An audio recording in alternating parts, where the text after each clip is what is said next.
Nke a bụ Abụ Ọma isi nke 76 malite n'amaokwu nke 1 ruo na nke 12. Isiokwu: Otito nke Chineke.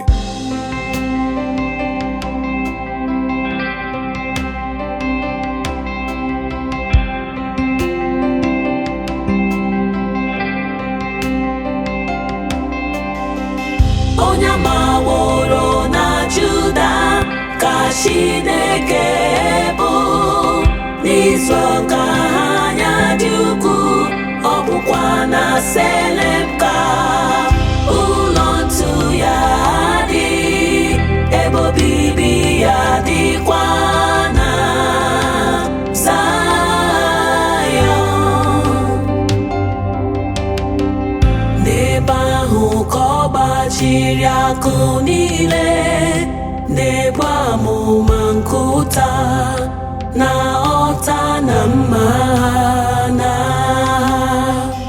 onye jupụtara n'ihe ka ịbụ ịdị ebube, na-esite n'ugwu niile nke anụ adọgburu. Akwatawo ihe ndị nwere obi ike na